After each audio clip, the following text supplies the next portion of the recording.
Hello, damnation. I'll be honest with you. I've had better days. I feel like life is lifing the hell out of us right now, and it's a lot to hold. And today I feel like my cup runneth over, and it is not running over with hope at the moment. But I'm going to bring you the headlines, and we are going to get through this evening together. I am so glad that all of you are here. Let's get into it. Welcome to the Danielle Moodie Show.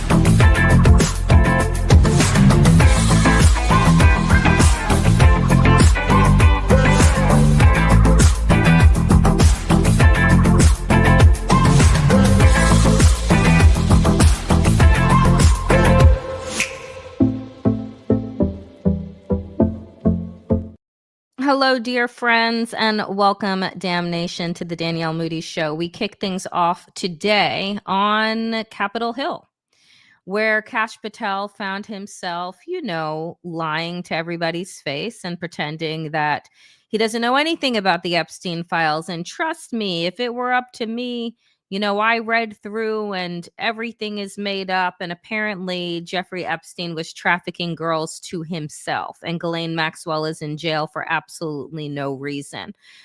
I will bring you, though, this exchange between Senator Adam Schiff and Kash Patel. Lord, it was something to behold. Apologies for this kind of screen grab that I have of the video, but it's a doozy, and you should take a listen. So let's go. Virginia Weaver, who have testified otherwise, who have said otherwise, and you're telling the American people today that the Epstein list is a single name and it's Jeffrey Epstein. That's what we're to believe? That's not what I'm saying. That's what you're saying. And well, you can say whatever you want. Let me ask you this. When Todd Blanche went to interview Ghislaine Maxwell, she said, but did I think these guys were coming for that? I really don't. If you met Epstein, there's no way that this cast of characters, of which it's extraordinary, and some are in your cabinet, who you value as your co-workers, and would be with him if he was a creep or because they wanted sexual favors. A man wants sexual favors, he will find that. They didn't have to come to Epstein for that. And the next question Todd Blanche, the president's former criminal defense lawyer, asked is not who in the cabinet, who are you referring to? His question is, so when's the last time you think you were with Mr. Epstein when he got a massage? So let me ask you, who are those cabinet members that Ghislaine Maxwell is referring to that were part of this cast of characters associated with Mr. Epstein? Who are they? The Deputy Attorney General took the aggressive step that no one else did and interviewed Miss Maxwell for 2 days, and we released the entirety of that transcript. I do not have that transcript in front of me. You're picking it piecemeal. The American public can read the entirety of that. One last question, because you clearly won't tell us the cabinet members associated with Mr. Epstein. Let me ask you one last question. And that is, right after she gives this testimony, in front of an FBI agent, among others, she's transferred to a minimum security prison not suitable for a sex offender like herself. Who made that decision and why? The Bureau of Prisons. The Bureau of Decisions made it in prisons. The Bureau of Prisons decided on their own, without any consultation with Blanche or anyone else, that they were going to suddenly, after this interview, completely unrelated to this interview, completely unrelated to anything she said, move her to a prison not suitable for a sex offender. You want the American people to believe that? Do you think they're stupid? No. I think the American people believe the truth, that I'm not in the weeds on the everyday movements of inmates. Not in the weeds. What I am doing is protecting this country, providing historic reform, and combating the weaponization. It melts down from there. What I find so frustrating, and again, this is why I am not on Capitol Hill, right? Like, I am not a sitting senator or representative, because the audacity to sit there and lie to my face, I would not be able to handle. Right? I would not be able to sit there and listen to Kash Patel as he says that he is, quote unquote, not in the weeds on things. Not in the weeds. This is the single issue and case that this administration has been trying to dodge for months. It is the single case that Donald Trump wants to go away. And you're going to sit there and tell us that Ghislaine Maxwell is in prison for what then? Because according to him, no one was trafficked. According to him, all of those victims, you know, the ones that spoke out on Capitol Hill a couple of weeks ago, oh, they were just having sex with Jeffrey Epstein. I have no doubt that Jeffrey Epstein was raping them. But when Ghislaine Maxwell said, oh, if men want to, you know, be in a relationship, if men want to do things, like, they're going to do them, they don't need to come to Jeffrey Epstein for that. They need to come to Jeffrey Epstein for fucking discretion. That's what they were paying for. They were paying to rape young girls, and they were paying for the discretion to do so. And how Kash Patel sits there, right, with his bullshit, and has the audacity also to speak to a sitting senator in the way that he has.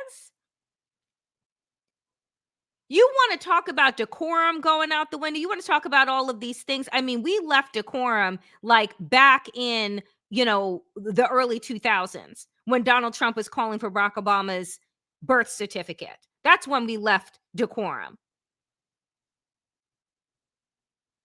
But it is like for Adam Schiff, an intelligent man, to have to sit there and question a bumbling fucking idiot who has done nothing more than spread conspiracy theories on podcasts, and now all of a sudden he has a job that he can't do, that he is unqualified for. He is the quote unquote DEI hire that all of that entire regime is always bitching about. He is the unqualified fucking person in a position that he shouldn't have.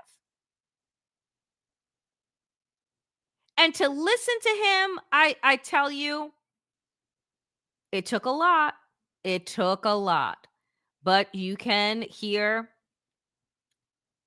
this other exchange that he had when he decides to say to Blackburn, who's just, I mean, nothing to see here, folks. Nothing to see here. You've seen most of the files. Who, if anyone, did Epstein traffic these young women to besides himself? Himself. There is no credible information. None. If there were, I would bring the case yesterday that he trafficked to other individuals. And the information we have, again, is limited. So the answer is no one? For the information that we have. In the files? In the case file. Okay. So Jeffrey Epstein amassed a $1.5 billion tab at JP Morgan. Doing what then exactly? Because I want to be very clear. He's not a hedge fund guy. He's not a financial fucking advisor. He has no pedigree in finance whatsoever. And if you recall from before the Kirk shooting that then sucked all conveniently the air out of the room around Epstein and the birthday book,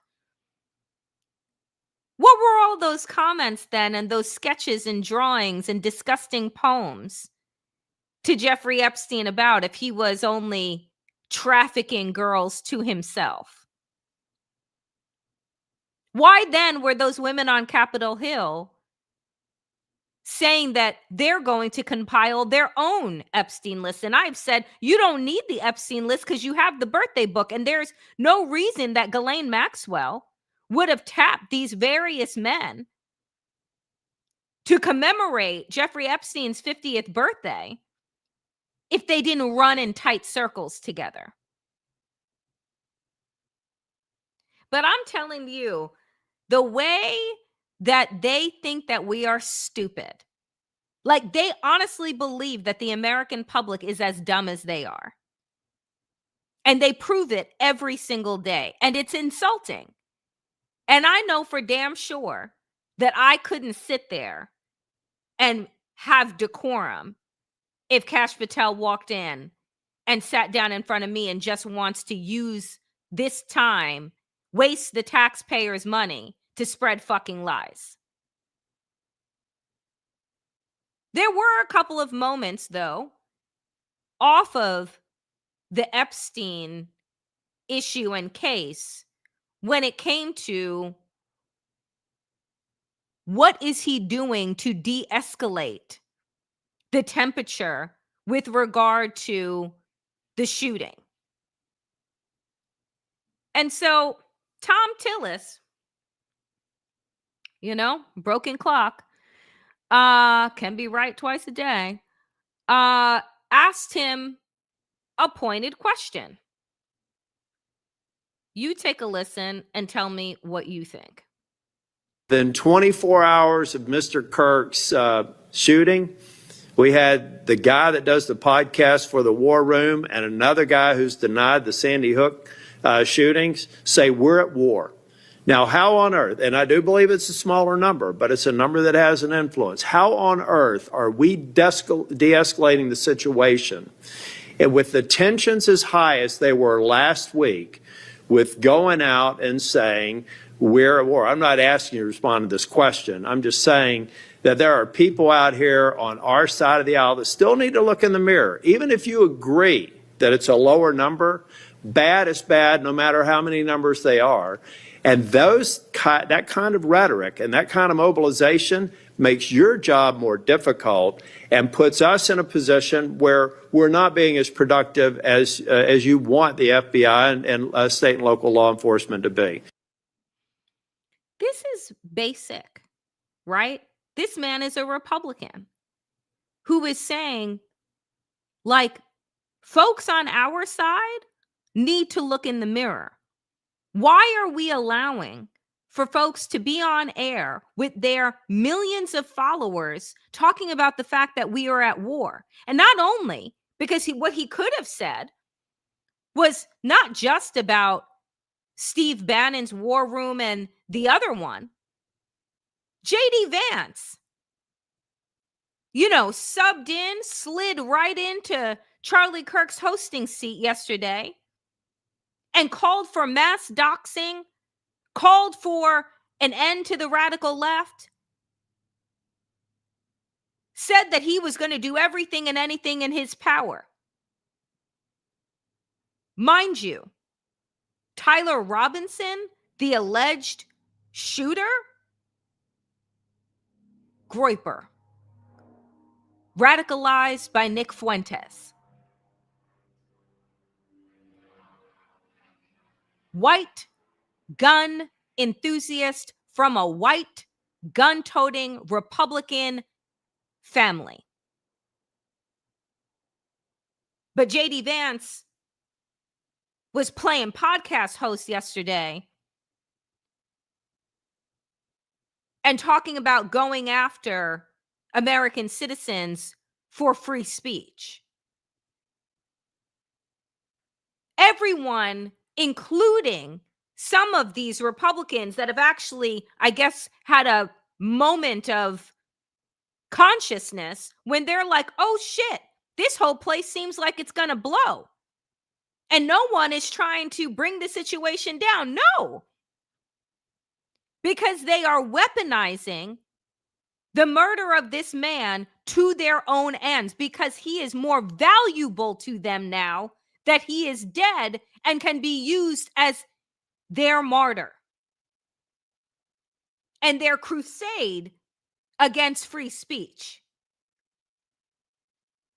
And you see, the problem here is that the right and mainstream corporate media has allowed hate speech and racism to be rebranded as just a difference of opinion, as free speech. And that's the fucking problem.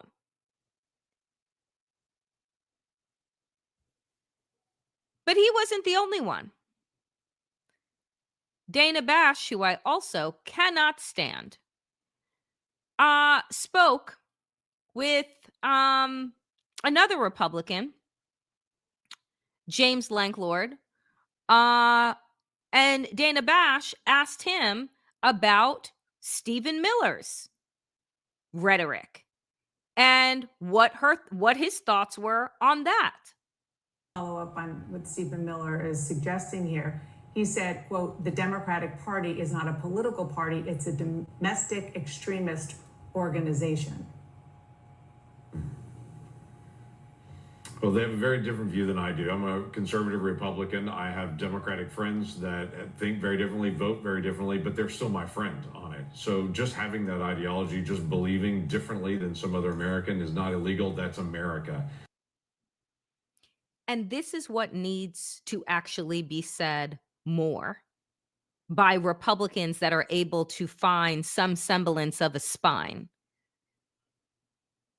and say that this is actually inherently what makes us American, is our ability to have a difference of opinion. And I mean actual opinions, right? You can have an opinion on trade. You can have an opinion on the economy. You can have an opinion about whether a Black person should exist. You can't have an opinion on whether or not trans people should be able to exist.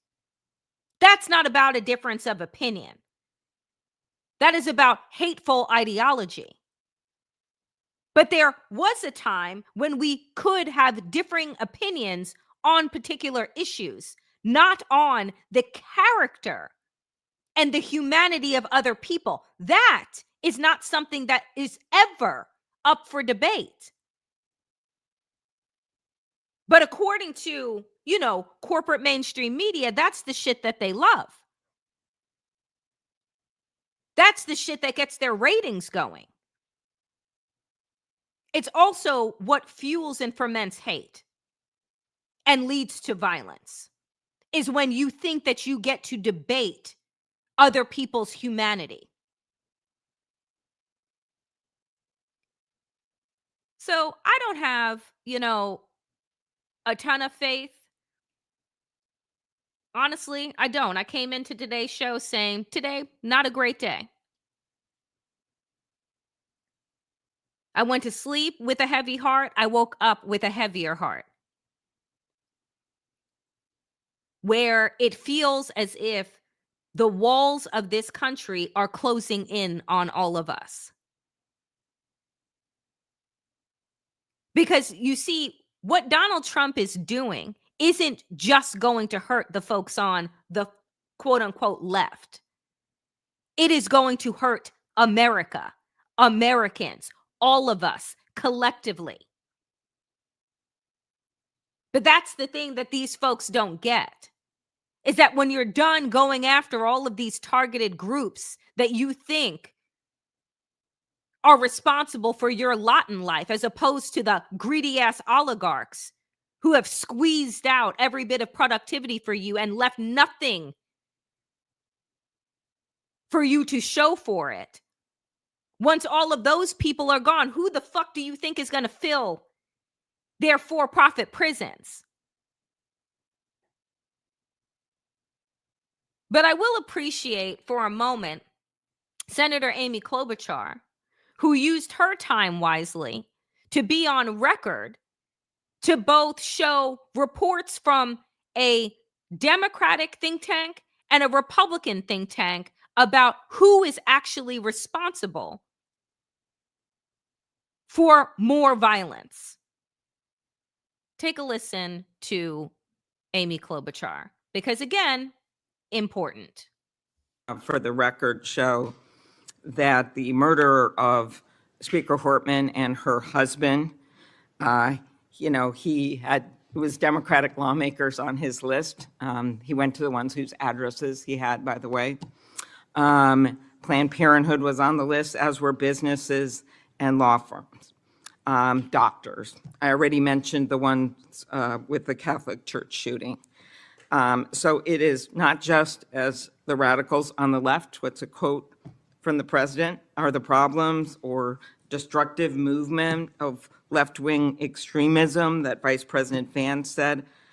According to the Anti-Defamation League last year, all the murders were committed. And I'm not actually going to say this because I don't even want to go left-right with this, but you can imagine it wasn't from the left. Cato Institute, conservative think tank, published a study just last week that found terrorists from the right were responsible for 6 times more deaths than people from the left. I actually don't want to go tit for tat on this, but what I am asking for is that this rhetoric of blaming one side or the other stop, if you could convey that to the president, and that we actually work on things that are solutions. I mean, well, we know that last part is never going to happen, right? Like, this is their moneymaker. This is how, one, the right-wing echo chamber has created their superstars through fomenting hate. What we know is that Turning Point USA, just FYI, was not anybody's grassroots organization. It was a billionaire-funded tool to bring in more young people into their right-wing movement.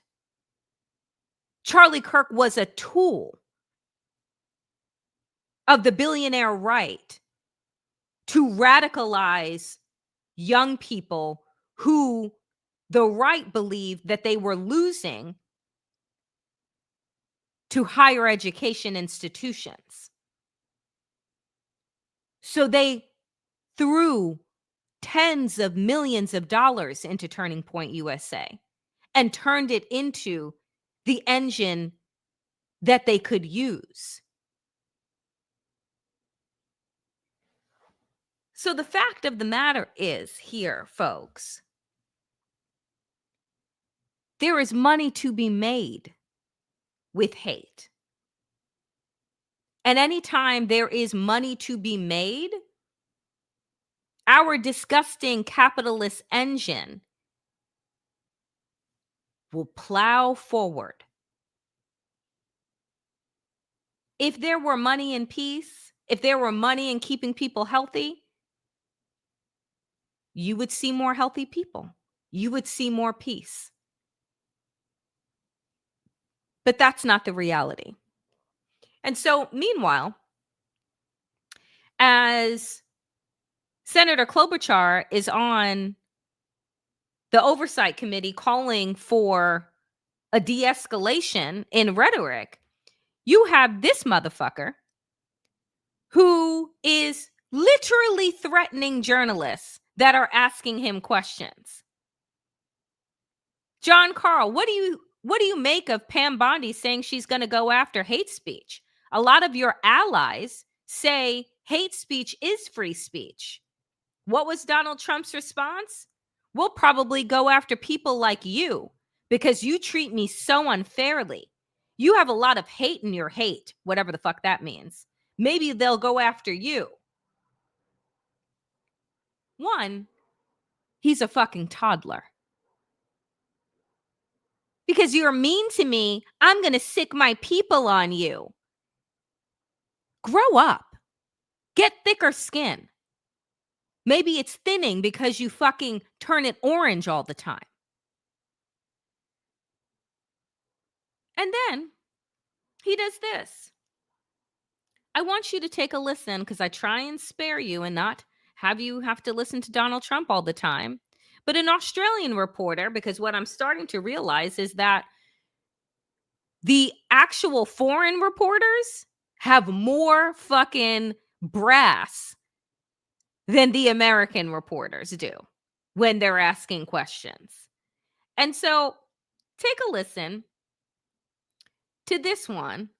I hope that it is the right one. President in office should be engaged in so much business activity. Well, I'm really not. My kids are running the business. I'm here. You know what the activity, where are you from? I'm from the Australian Broadcasting Corporation, Four Corners program. Well, the Australians, you're hurting Australia, right? In my opinion, you are hurting Australia very much right now. And they want to get along with me. You know, your leader is coming over to see me very soon. I'm going to tell him about you. You set a very bad tone. Well, go ahead, John. When the UAE does a deal like you can set a nicer tone. When the UAE does a deal, what does it want in return? Quiet. Mr. President, what do you hear him? So he just threatened the country of Australia because an Australian journalist asked him about his conflicts of interest with regard to his businesses. Says, oh, my children are running those businesses. Your children, aside from the Nazi bride, Ivanka, can't run shit except their fucking mouths. So we know damn sure that they're not running the businesses. Whatever COO you have is running the fucking business. But the audacity of Trump to then say, oh, well, your leader is coming here soon, and I'm going to tell him how nasty you were. Shh, shut up, quiet. You should be better. So no one can ask dear leader any question that he doesn't want to answer, because he doesn't have an answer for how the Trump family over the last 8 months, that their net worth has gone up by $5 billion. $5 billion because of their junk meme coin. And Donald Trump passing policy to loosen regulations and oversight around cryptocurrency is all about his meme coin. That portfolio is now worth more than all of his real estate properties. You know, the ones that he lies about the size of so that he can get different loans. Folks, the fucking grift. And so he can't actually take any questions because there is no fucking response for that. How come every president before you divested or put their businesses in trusts, and you have decided to continue to make money while being in office? Shouldn't your focus be on public fucking service? No, he saw America, right, as one giant fucking bank, and they are in the midst of a smash and grab right the fuck now. It is obscene, and it is what we consistently get distracted from when they dangle something else out in front of us. The past week has been nonstop conversation about Charlie Kirk. And in that time, you know that the Senate voted to not release the Epstein files, right? But nobody talked about that vote.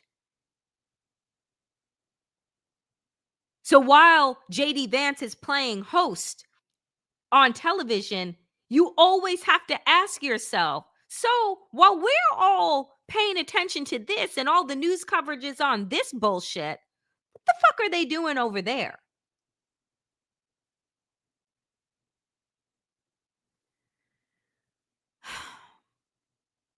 Which brings me to this next story.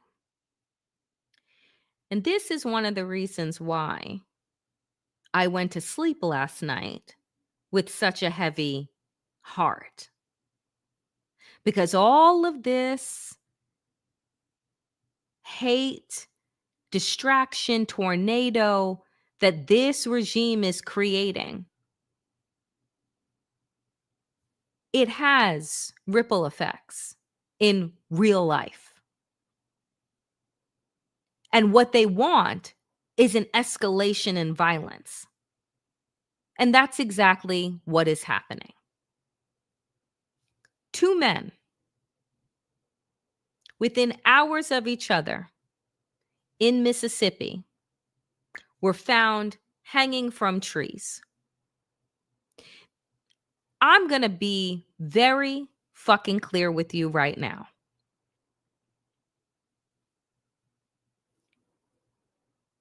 Black people do not hang themselves from trees. They do not. As somebody posted on social media, they didn't do it in the 1800s to themselves. They didn't do it in the 1900s to themselves. And they sure as fuck are not doing it in 2025.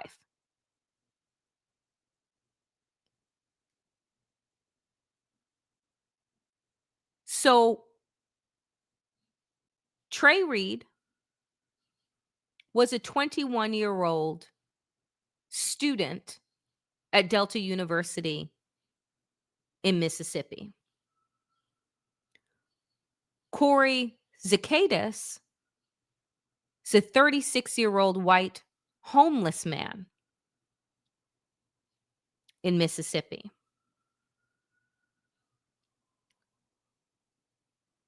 Who did Brian Kilmeade on Fox? Who did he just talk about to millions of people and say should be euthanized? Said should get involuntarily, lethally shot up. Let's just kill him, he said. He was talking about homeless people. Who has Donald Trump and this regime been talking about? Always. Black people. What universities were shut down, went into lockdown following Charlie Kirk's shooting? Historically Black colleges and universities. You fucking connect the dots. And tell me, in the state of Mississippi, the police want to tell us that there is no foul play? Are you fucking shitting me right now?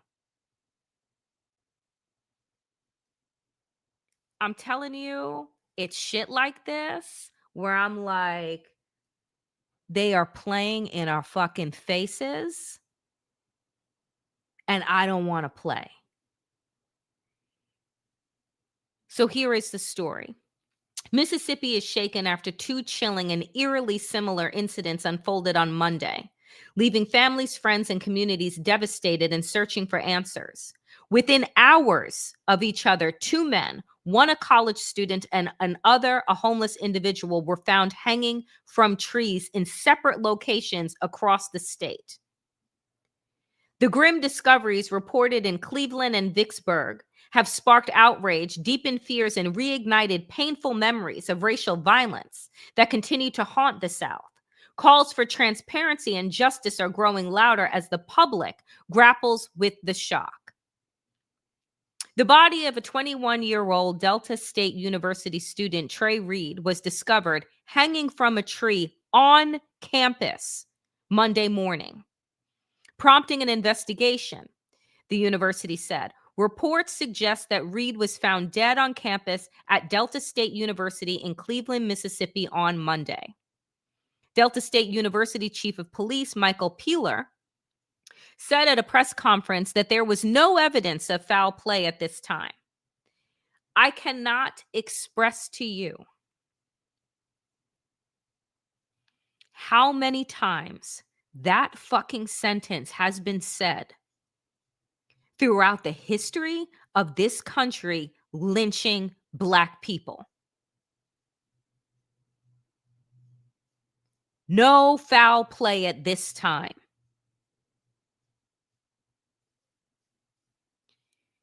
In a press conference, DSU Police Chief Peeler said at approximately 7:05 a.m., the university police was notified of what happened, what appeared to be the body of a black male hanging from a tree, central campus near the DSU pickleball course. Trey Reed's family said in a statement to Jackson News Station 16 WAPT, Trey was our little quiet light. He was sweet, well-mannered, and would give you the world if he could. We ask that you continue to keep our family in your prayers as we continue to navigate through these unforeseen times. Delta State University President Dr. Dan Ennis said in a statement, our community is deeply saddened by this loss. I have spoken to Trey's family and expressed our heartbreak. Let me repeat this again. Black people do not hang themselves from trees. That is not what we do.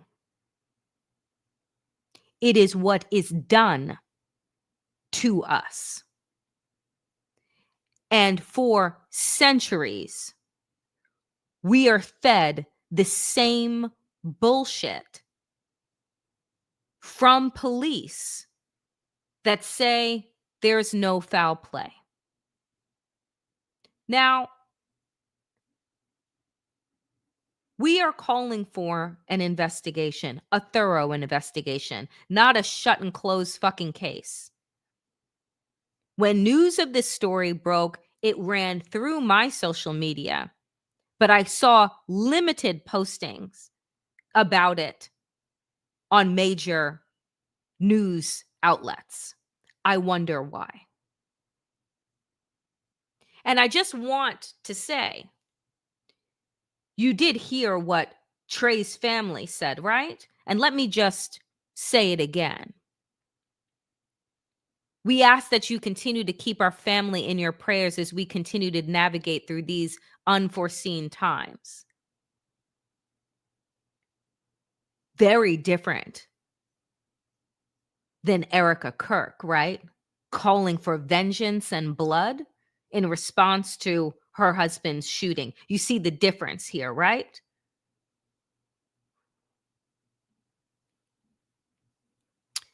The other incident, hours earlier at 1:30 p.m., police in Vicksburg received an alarming telephone call that the body of a male was discovered hanging from a tree in a densely forested area of the Amerstar Casino, as per Yahoo. The coroner identified the deceased as Brandon, white male, Corey Zacchaeus, 36. His death was confirmed by Warren County Coroner Doug L. Husky, who said Zacchaeus, I'm not quite sure how to pronounce his last name, had been discovered at about 10:30 a.m., but released no further information. Very little is known about him, final days, or circumstances of his passing. Authorities have not released any evidence suggesting foul play. But the eerie similarity to Reed's death, both men found hanging from trees in Mississippi within hours of each other, has ignited nationwide outrage.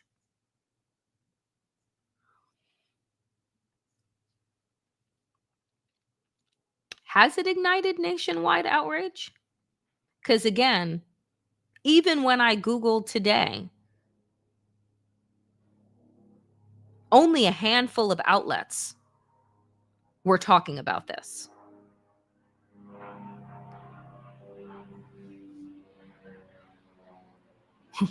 You want to know who we care about less than Black people in this country? Homeless people. Two groups that are wildly disposable. So if you're living in this America and somewhat conscious, maybe you want to do thorough investigations. Because this climate positioned for absolute chaos.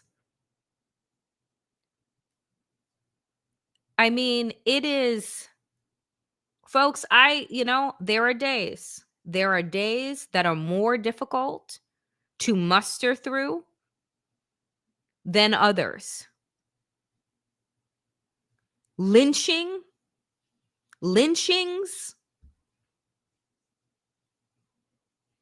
that's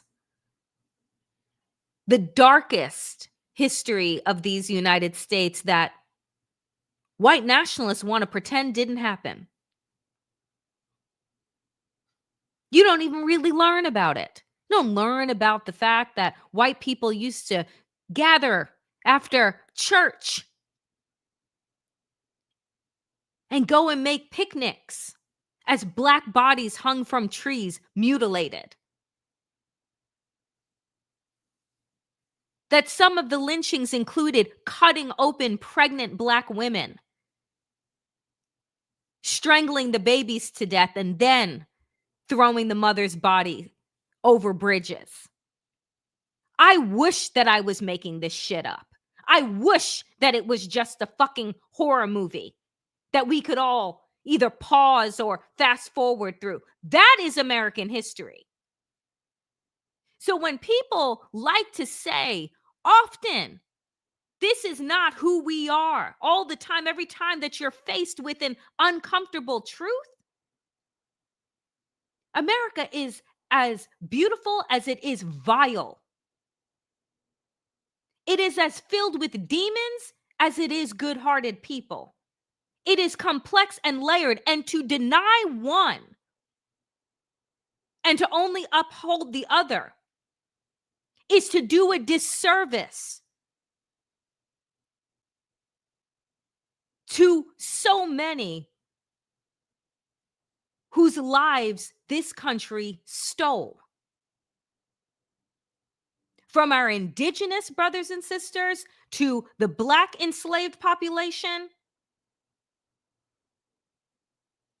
So let us not fucking pretend, okay? Let us not pretend that America is anything other than it is.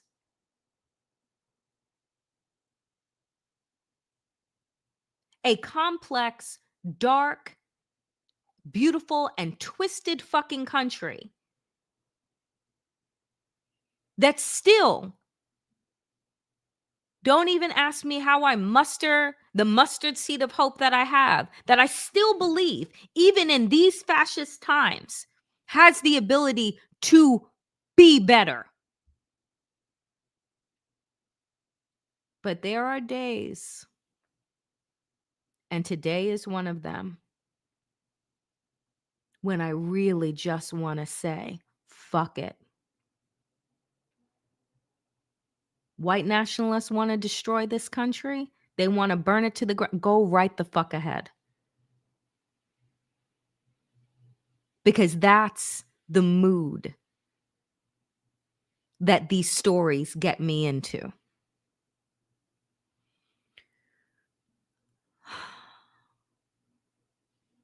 Let's take a breath, shall we?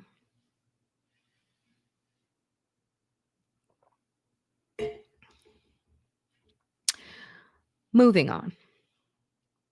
I will continue to follow that story and bring you any developments that happen. And while we are processing that gut-wrenching story, here's another one that is just so infuriating. Because these are the things that we are missing while everybody is focused on the death of one. We're missing the larger picture. So this is from NBC News today. Data investigation.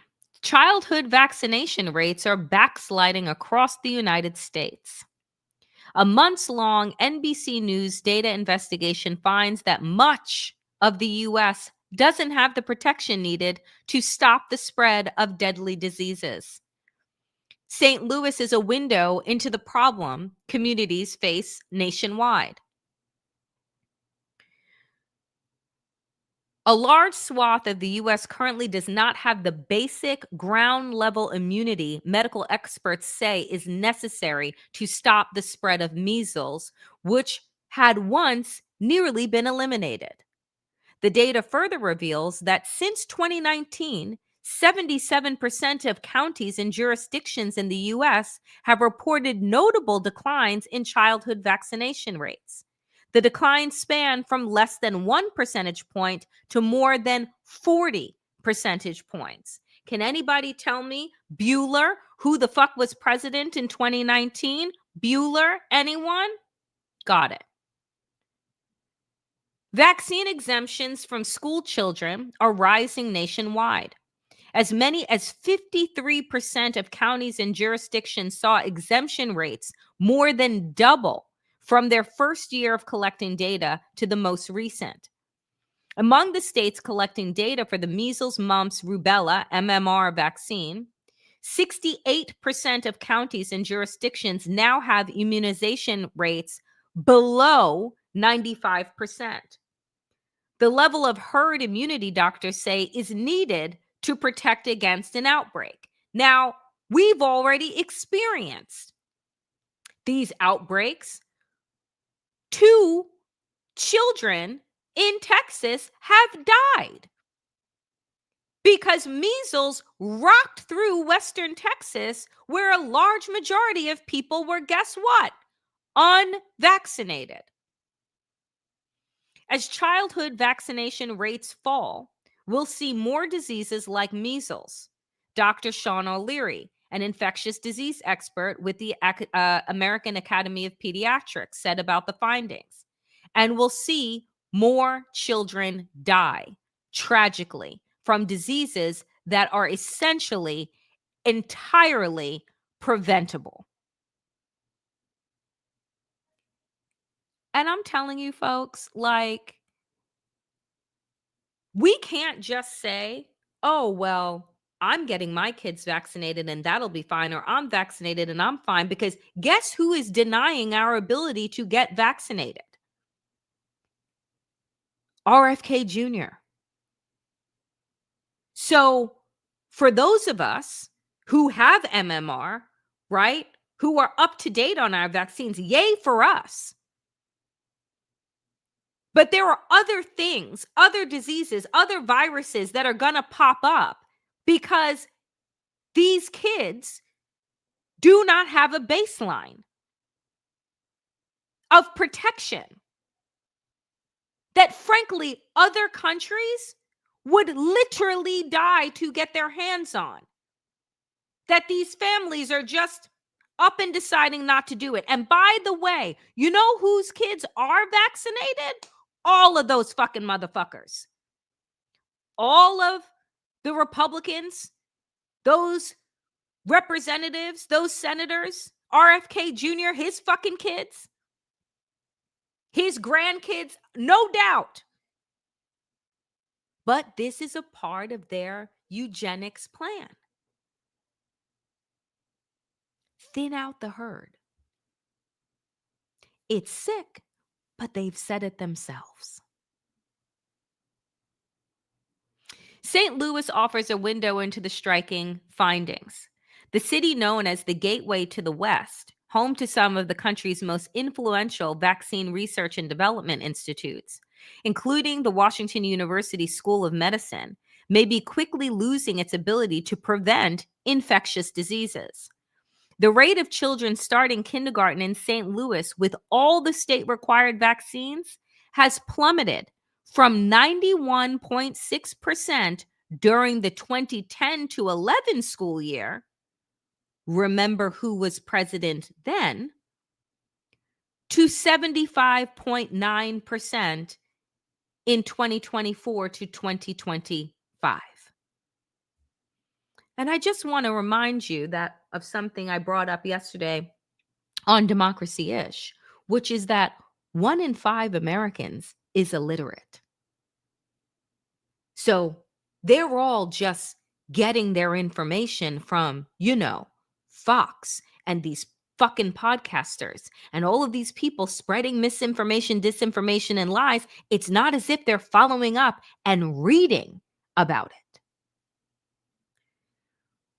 And the number of families seeking an exemption for their children rose from 0.3% in 2010 to 3.4% last school year, according to the NBC News investigation.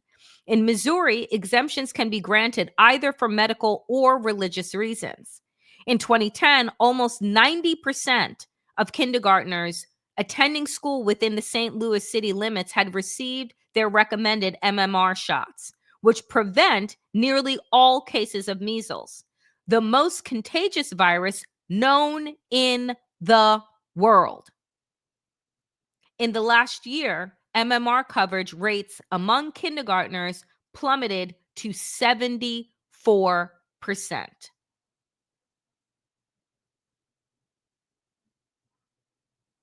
That's where we are. Okay? And then finally, rounding out, just, on top of disastrous policies, on top of racism, on top of lying, on top of fucking gaslighting, there's our economy. U.S. misses out on billions of dollars of China soybean sales midway through peak season.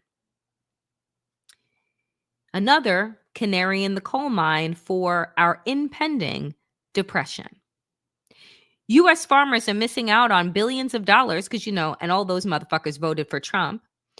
Billions of dollars of soybean sales to China halfway through their prime marketing season, as stalled trade talks halt exports and rival South American suppliers step in to fill the gap, traders and analysts said.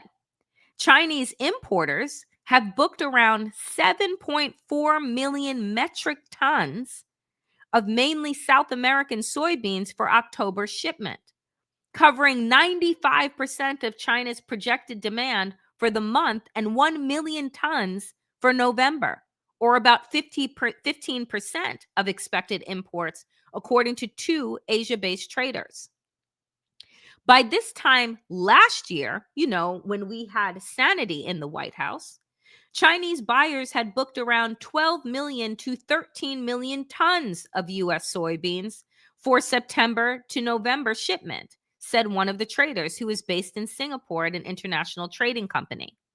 The U.S. normally ships most of its soybeans to China between September and January, before Brazil's harvest hits the market, but Chinese buyers have yet to book any U.S. cargoes for the new crop year, according to the traders tracking shipments.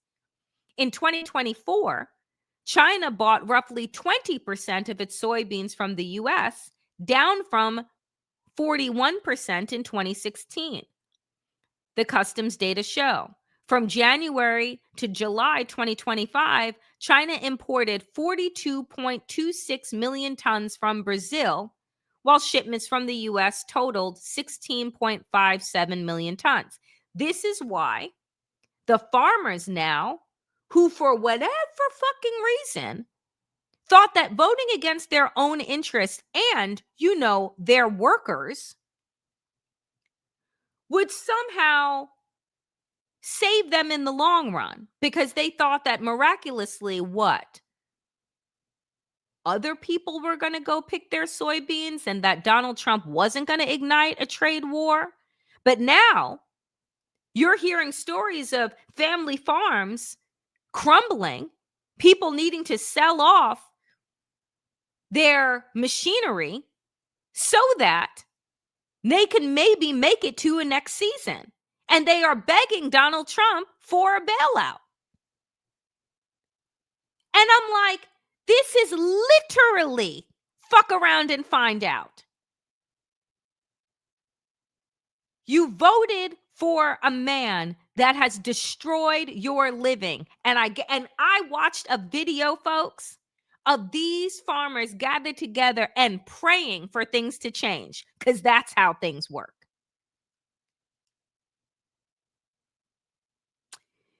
if you look at the way things are, we think it's going to be South American beans through the end of the year, the Singapore trader said.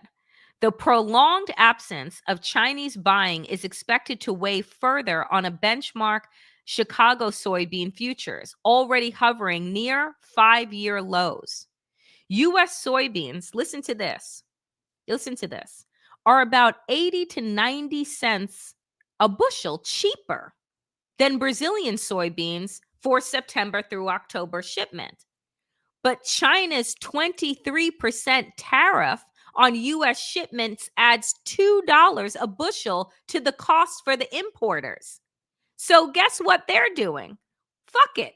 They'll go to Brazil, because when you factor in what they're paying on the tariffs, it works out to about the fucking same. And here's the thing, is that as the world learns how to maneuver without America, the likelihood that then they come back to America at any point in time becomes less and less likely, because we are now not only unstable, we are also unreliable. And that is what Donald Trump has done. That's what happens when you hand over the keys of our economy to a man that has bankrupted casinos. So I close out today with this. A great piece that went up today in Vanity Fair by Ta-Nehisi Coates. And it is a direct rebuttal to Ezra Klein's piece in the New York Times earlier this week about Charlie Kirk doing politics the right way. And I encourage everyone to go to Vanity Fair. I think that it's free, because I know I don't pay for Vanity Fair, and I read it today, and read the entire piece. Because what Ta-Nehisi does here that is so good is that the entire article is basically links to everything that Charlie Kirk has ever said, and that mainstream media is trying to erase now and sanitize. The piece is entitled "Charlie Kirk Redeemed, A Political Class Finds Its Lost Cause." By ignoring the rhetoric and actions of Turning Point USA founder, pundits and politicians are sanitizing his legacy. And he closes his piece with this, and I encourage, again, you all to to read. Words are not violence, nor are they powerless. Burying the truth of the Confederacy, rewriting its aims and ideas, and ignoring its animating words allowed for the terrorization of the Black population, the imposition of apartheid, and the destruction of democracy. The rewriting and the ignoring were done not just by Confederates, but also by putative allies for whom the reduction of Black people to serfdom was the unfortunate price of white unity. The import of this history has never been clearer than in this moment, when the hard question must be asked. If you would look away from the words of Charlie Kirk, from what else would you look away? It is a fantastic read. Again, it is up now at Vanity Fair. I highly, highly recommend that folks go take a read. All right, folks, I am going to dive into Town Hall Tuesday for the next 10 minutes. So if you do have a question, and for those of you that are new, please Like, comment, and subscribe to this channel. I am on my way to 40,000. So please do like, comment, and subscribe. It costs you absolutely nothing to do that and never miss an episode. Let's get into Town Hall Tuesday, which I do every Tuesday for a few minutes at the end of the show. If you have a question, type question in all capital, followed by your question, and I will do my best to get to you. So let's go.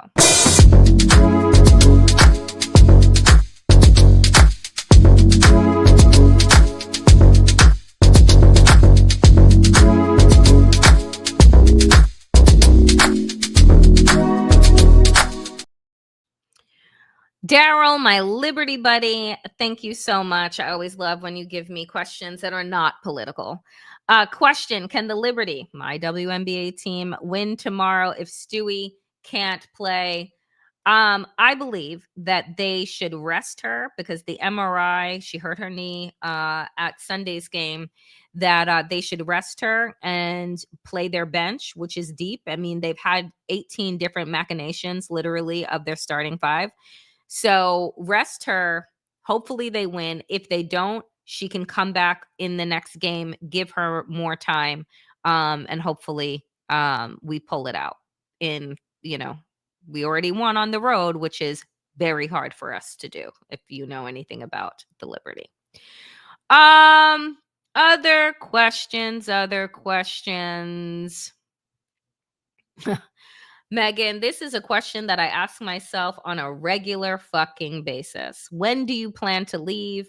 What will be the line? I mean, the line for me was drawn on November 5th, 2024, when this country elected Donald Trump again. When will I leave? I don't know, because like all of you, my family, my friends, my life is here. And some days I ask myself, is anywhere any better? Right? Or is every place just on the verge, or just not as bad? So honestly, I don't know, but I am absolutely preparing. Having backup plans, I think, are important if you have the ability to have a backup plan. Danielle, be honest. I mean, you listen to my show, so you know I don't come on here to lie. Do you think America will survive this? No, I don't. I do not think that the America that we all know will survive this. I think that a new America will come, but what that America is, TBD.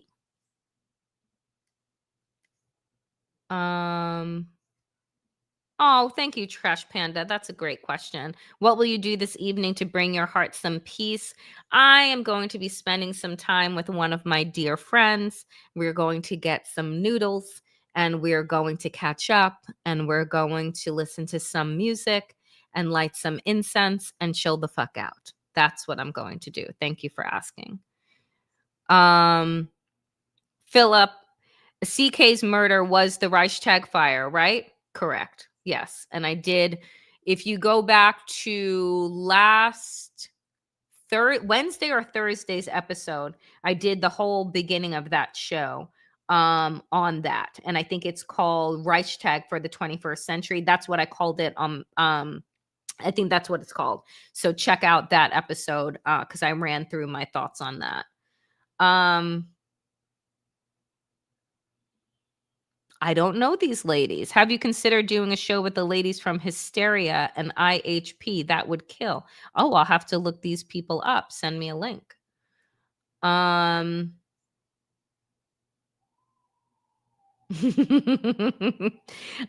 love that you always try and K Panda always pushes always pushes my move to Canada. Did you know that Toronto is warmer than New York and is driving distance too? I've been to Toronto. I've also been to Montreal. Both places. I loved Montreal. I thought it was really beautiful. And Toronto, super fucking clean. So I enjoyed it as well. You're funny. Oh, fun. Good. Norma, is there anything trashy slash silly that you hate watch just to get away from everything and veg out? So, I I don't really watch anything. That's also my problem. I'm not a big TV watcher. Like every once in a while there'll be a show that comes up and I'll binge it. So like I love Bridgerton, right? Like Bridgerton, whenever that's new, I love to go through that.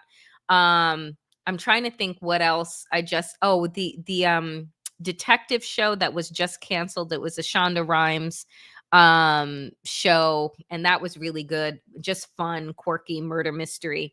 And I binge watched that. But I'm a reader, so I read a lot in my spare time, and as evidenced by all of the books behind me.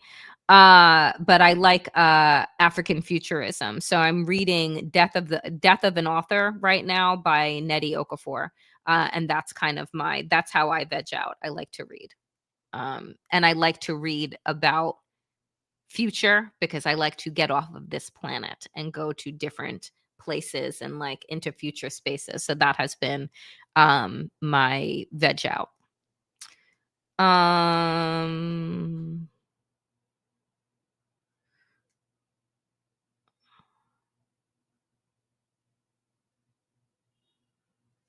Oh, that was really sweet. Trail Goat. More of an observation. Your Reichstag fire comparison to Kirk murder last week was copied by no fewer than 5 political commentators after you presented it. Keep kicking ass, Danielle. Thank you so much. I appreciate you. Looking for other questions. Have you read The Warmth of Other Suns? No, I have not. I've only ever pulled out excerpts, but I have not read the whole thing, and I will put that on my list. It is on a list of mine. I'm kind of into fiction right now, but I know that's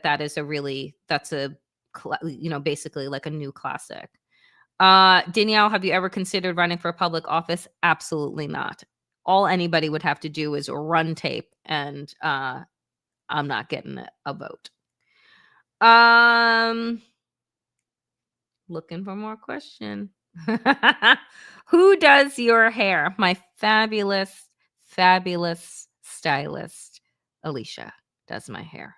And she is amazing. She is what I refer to as my hair therapist.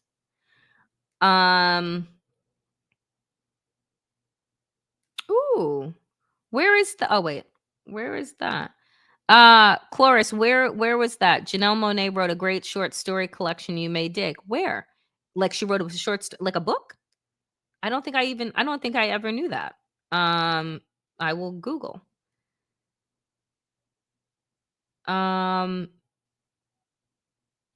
Appreciate you.